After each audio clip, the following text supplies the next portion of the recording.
Boleh juga banyak-banyak supaya cepat selesai. Pak Sayun merekam dulu, Bu. Saya dulu pas saya. Iya, satu kali rekam saya nih Bu. Satu kali rekam saya. Oh Saya ya. belum bunuh nanti kita dipotong-potong aja hasil rekamannya dulu ya. Saya khawatir nanti langsung Oh iya, di, di stop, malah nanti nggak bisa lagi merekam. oh iya, Pak. Berarti Ibu Anissa, Ibu Nuraida ya? Iya, Ibu. Nuraida dengan Pak Seun. Ya Bu. Ada Ibu Listeriani juga itu siap? Iya ada Bu. Baik, berempat saja supaya cepat selesai. Setengah malam lah. Bu. Iya. Kenapa? Oh, Bilang dulu, dia dibilang dulu, ya apa dia? Apa semua? Kayaknya belum lama. Wah, semua masuk. Pak Seun tidak rekam. Baik, dan Ibu Jumra ya, biarlah. Baik, Bismillahirrahmanirrahim. Kita mulai dari Pak Seun dulu ya. ya Bu. Siap, Bismillah. Baik, karena tadi kan gambarannya tidak, istilahnya pertanyaannya sama saja. Nah, terkait tentang di awal dulu moderasi beragama yang menurutnya Pak Seun kira-kira seperti apa gambarannya moderasi beragama? Oke, baik. Sebelumnya saya ucapkan terima kasih banyak Bu atas kesempatannya. Langsung saja Bu, kalau menurut saya moderasi beragama adalah bagaimana peserta didik bisa memahami saling bertoleransi antara umat beragama satu dengan yang lain, saling memahami, saling mengerti dan saling memberikan apa namanya kewenangan untuk bisa eh, memeluk agamanya masing-masing di dalam lingkungan sekolah. Misalkan Ibu, kan kebetulan di di lingkungan sekolah saya Bu banyak daerah trans Bu, daerah trans. Mana? Mereka bisa bisa saling memahami kalau misalkan yang agama Hindu sementara ibadah, mereka bisa toleransi dengan agama yang lain. Seperti itu Bu. Di mana tempat? Saya mengajar di Lalumbu Bu, Halo, Irin. Ini kan. di Opakava. Duh, ini mati, semua. Menurut Ibu Anissa seperti apa pandangannya tentang Eh, kalau moderasi beragama, Bu, adalah pendekatan yang menekankan pentingnya interaksi, kebijaksanaan, kesabaran, dan kesadaran agama yang berseimbangan berikut berada di aspek moderasi beragama, Bu. Oke, Ibu Nuraida menurutnya? Iya, terima kasih, Bu. Menurut saya, ke moderat beragama itu yang mana kita saling menghargai antara agama yang lain. Ya, jadi kita mengajarkan kepada peserta didik kita harus bertoleransi dalam beragama. Terima kasih. Terima kasih, Bu. Ibu Lesteriani menurutnya bagaimana menurut tentang moderasi beragama yang dipahami? Kalau menurut saya tentang moderasi beragama adalah pendekatan beragama yang menjalankan keseimbangan, toleransi, sikap adil dalam menjalankan kehidupan beragama yang secara harmonis baik antara pemeluk agama yang berbeda maupun di dalam internal maupun dari diri siswa itu sendiri Bu. Seperti di sekolah kami juga ada dua agama yang dalam satu sekolah. Kami memberitahukan kepada peserta didik kami bahwa saling menghargai antara sesama apa namanya walaupun kita berbeda kepercayaan begitu Bu. Oke. Ibu Jumra? Ya. Ada Bu. Moderasi beragama adalah cara hidup yang penting untuk menjaga kerukunan antar umat beragama, terutama kita di Indonesia, karena negara kita adalah negara yang terbentuk dari berbagai macam suku dan eh, suku budaya yang berbeda-beda, yang begitu beragam. Moderasi beragama mengajarkan kita untuk memperlakukan agama dengan hormat, menghargai kebebasan beragama, dan menolak kekerasan atas nama agama.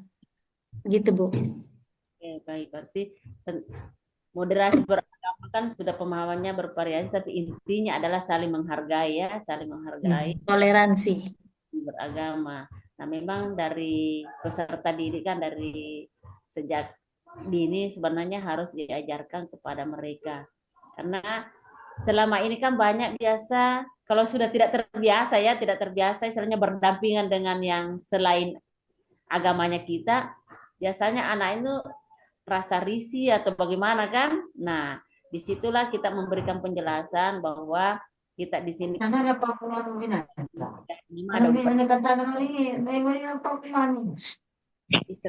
cuma saling menghargai lah gitu, moderasi beragama. Istilahnya kita moderasi itu artinya istilahnya di tengah-tengah ya.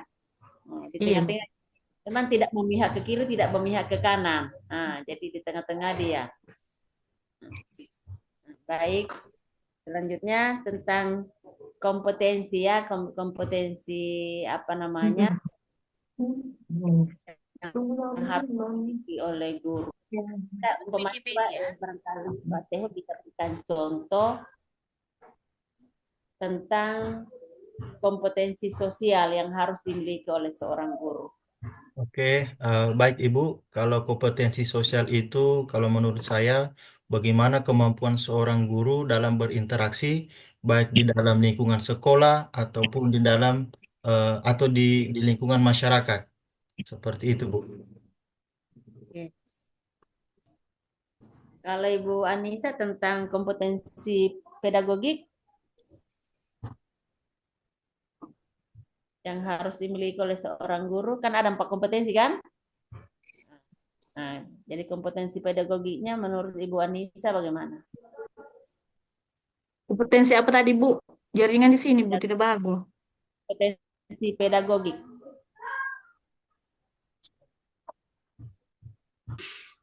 Ya Allah, jaringan.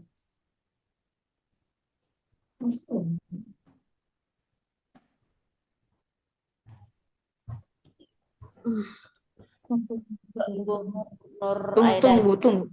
Kompetensi pedagogik adalah kemampuan dan potensi guru atau pendidik dalam merancang dan melaksanakan proses pembelajaran yang efektif. Oke.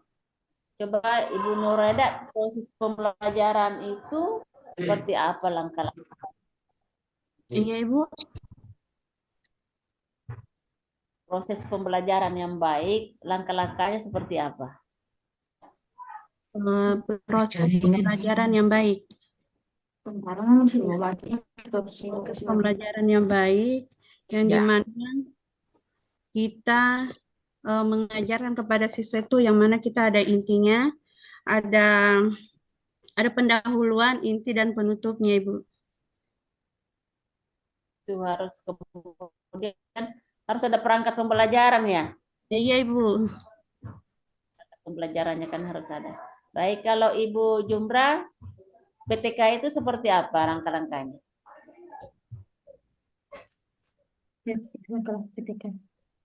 Proposal itu yang sudah di langkah-langkahnya seperti apa?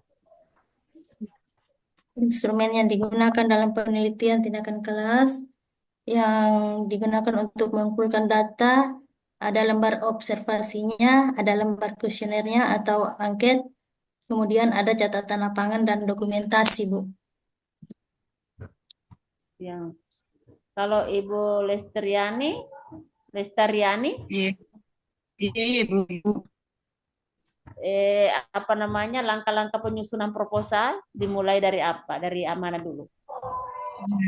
Untuk penyusunan satu proposal atau PTK, Ibu, di sini kita harus dari pertama harus ada bab 1 pendahuluan, kemudian latar belakang masalah yang kita akan buat, kemudian batasan dan rumusan masalah, kita punya tujuan penelitian, dan bagian keempat yaitu manfaat penelitian. Kemudian kita masuk bab 2, kerangka teori. Ada di situ landasan A, landasan teori, B, penelitian terdahulu. Kemudian ada masuk bab 3, metode penelitian. Jenis penelitian, variabel penelitian, populasi dan sampel, jenis sumber dan teknik pengumpulan. Bab keempat,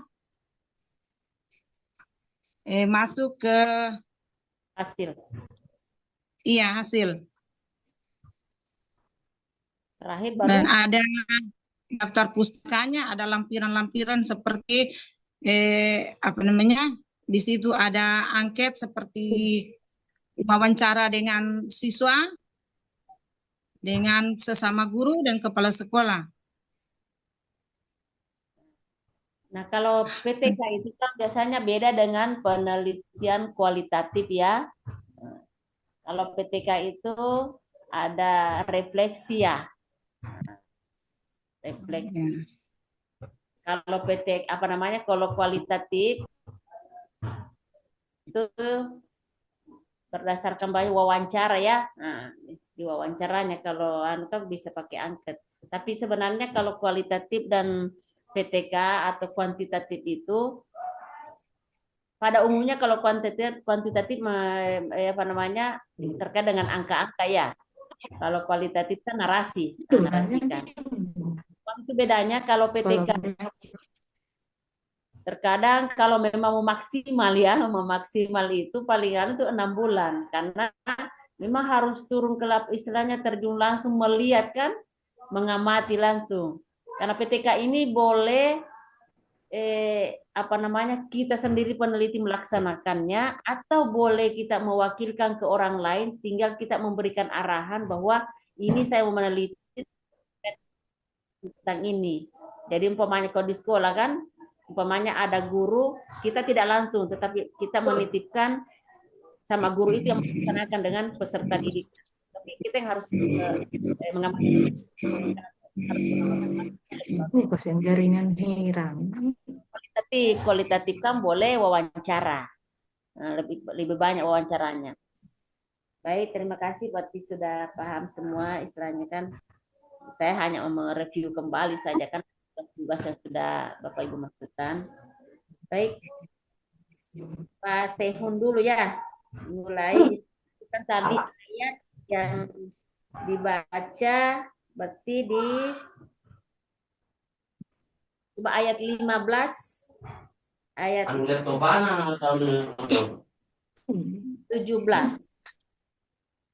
Surat apa? Surah Al-Baqarah. Al-Baqarah. Seun. Iya, Bu. Lanjutkan oleh 17.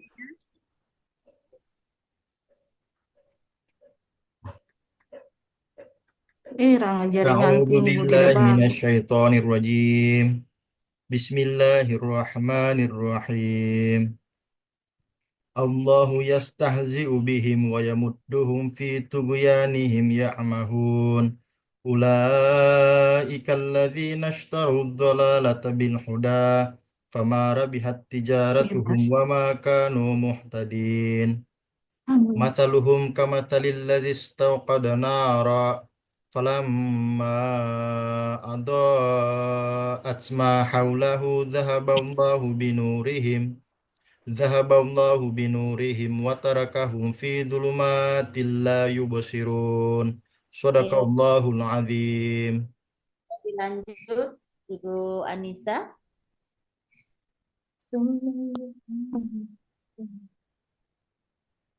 A'udzu billahi minasyaitonir rajim. Bismillahirrahmanirrahim. Sumum bukmum umyum fahum la yarji'un. Au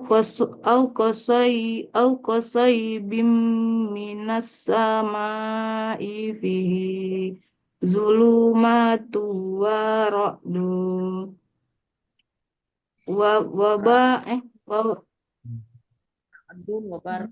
Yaj'aluna asba'ahum fi azabihim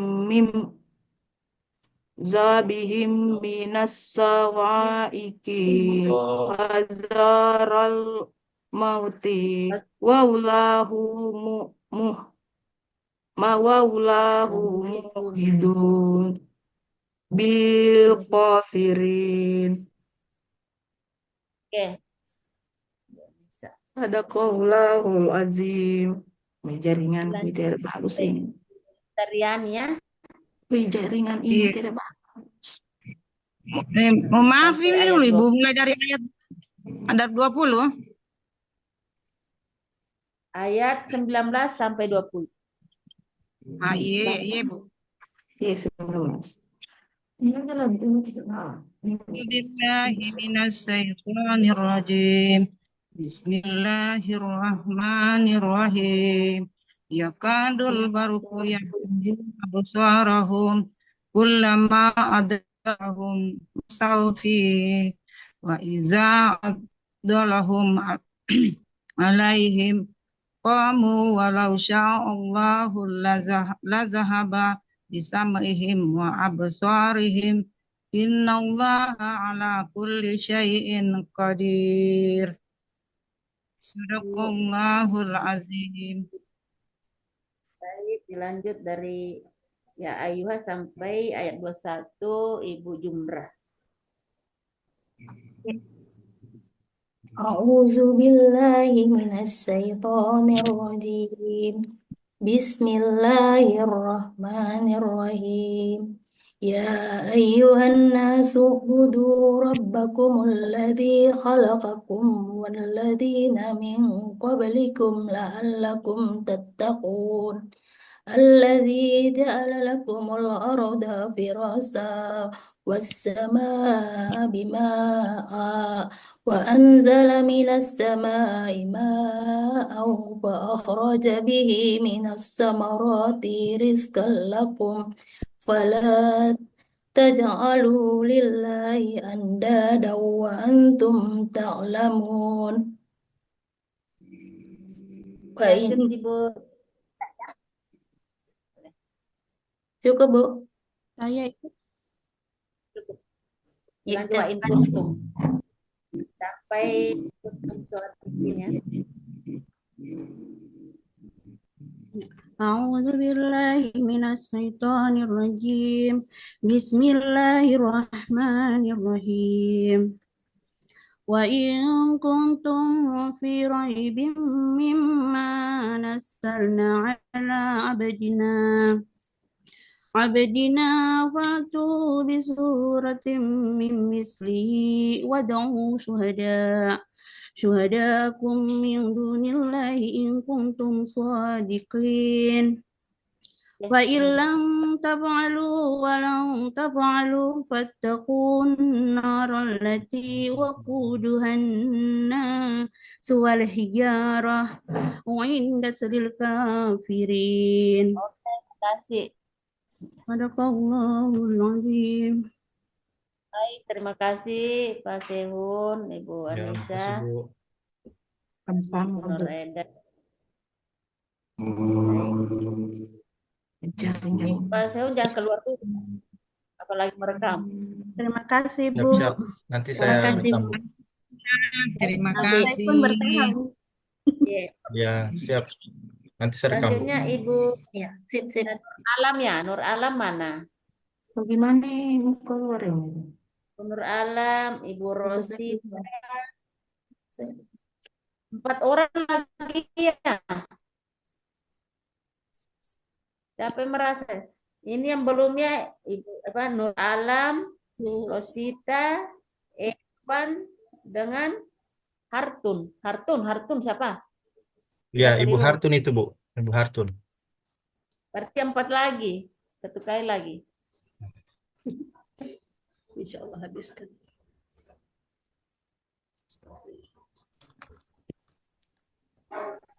Baik, Hartun. Kemudian Edwan. Mana orangnya? Belum ada. Kayaknya belum masuk ya. Edwan Muhaida. Ah, belum masuk ini Bu. Belum masuk ya, saya dulu Pak, sambil menunggu dia ya. Iya, iya. Berarti Nur Alam belum ada juga. Ibu Nur Alam sudah ada. Ada Bu. Oh ya sudah. Baik. Nur Alam baru Bu Rosita sudah ada. Bertiga ya. Oke, baik. Bu Rosita mana? Oh. Pak Edwan sudah Situ dekat silau. Baik, bismillahirrahmanirrahim. Kita mulai dari Ibu Nur Alam dulu ya. Ya, Bu. Nur Alam, bisa Ibu apa namanya kompetensi guru yang harus Di sini ada Al-Quran. Hah? Ya, Bu. Ini sih itu keluar kita dari Zoom. Emang kan umat.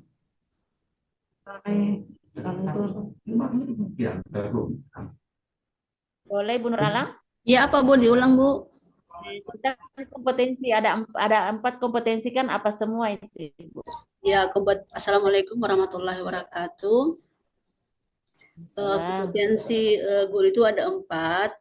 1, kompetensi pedagogik. 2, kompetensi profesional. 3, kompetensi sosial. 4, kompetensi kepribadian. Oke, baik. Ibu Rosita bisa jelaskan sedikit tentang 4 kompetensi yang disebutkan Bagaimana nih, Bu? tadi Belum Ibu bisa. Nur Alam. Iya. Tunggu dulu, Bu. Tel dulu ini. Bisa caranya. Atau Ibu Hartun? Sudah terekam ini. Bisa? Iya, Ibu. Bisa jadi berikan gambaran sedikit terkait tentang 4 kompetensi. Ya. Kompetensi pedagogik, kompetensi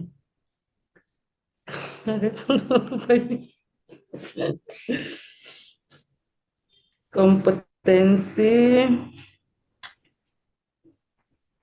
yang tunggu dulu, Bu.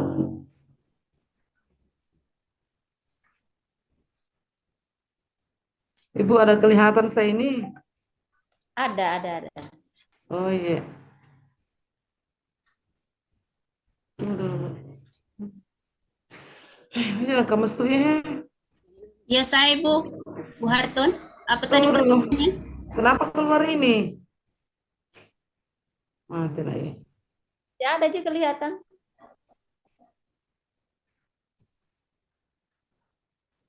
Awas keluar Boleh ini. Bu Hartun? Ya, kompetensi apa tadi Bu? Pertanyaannya?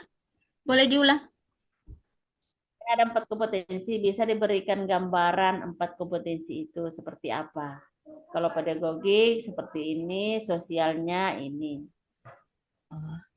Kalau kompetensi pedagogik, kemampuan guru merancang dalam melaksanakan dan mengevaluasi pembelajaran,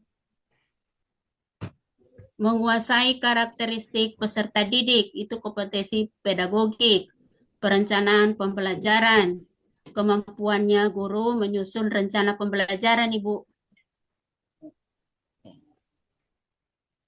Kalau Ibu Rosita kompetensi profesional dan kepribadian, gimana gambarannya?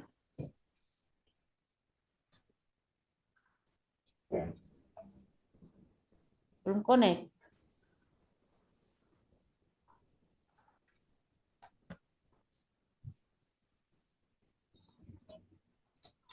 Kedengaran Ibu Rosita? Ya, Bu. Kompetensi profesional seperti apa gambarannya? Kompetensi profesional bisa Ibu Hartun jawab. Boleh. Ambil alih.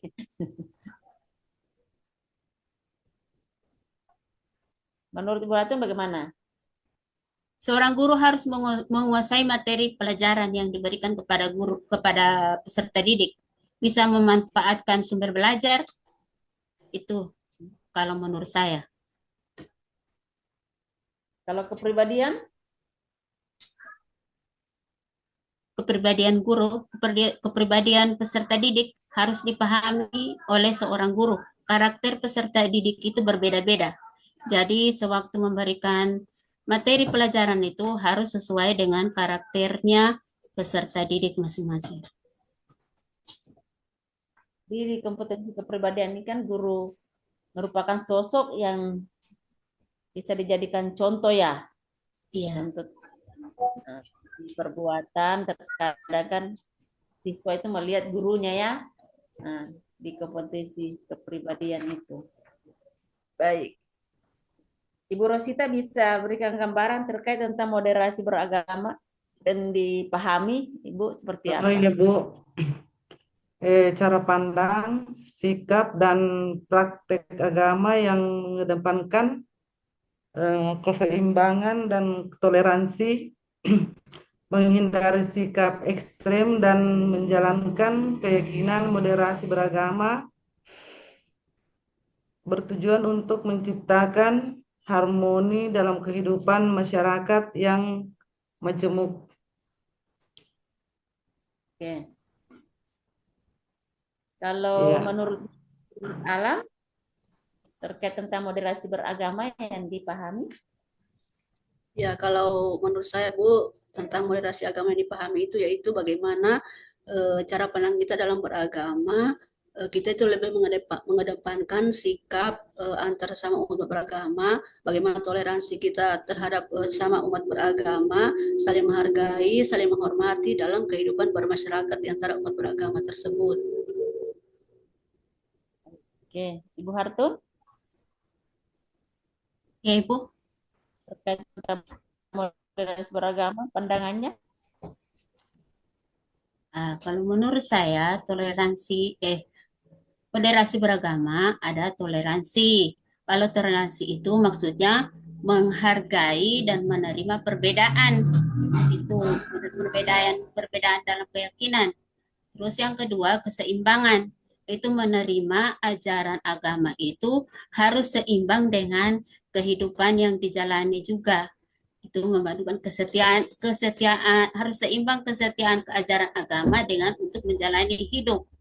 Itu kalau keadilan menerapkan nilai-nilai agama itu harus konteks dalam keadilan menghindari apa tidak untuk menciptakan kesejahteraan gitu keadilan. Kalau untuk apa satu lagi tuh? Dialog kerjasama itu mendorong kerjasama antar umat beragama. Kalau menurut saya, Ibu. Sudah. Selamat bergabung ya Pak Edwan, sudah masuk. Mana orangnya?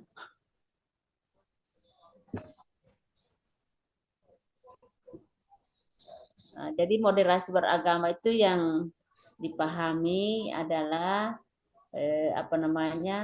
bukan agamanya yang dimoderasi ya. Nah, terkait biasanya kan salah paham pada yang kita mau ini adalah pemahaman agamanya. Orang yang menjalankan agama kan seperti itu. Kalau agama kan tidak bisa dirubah-rubah, memang sudah ketentuan kan. Tetapi pemahaman agamanya yang perlu diberikan pemahaman.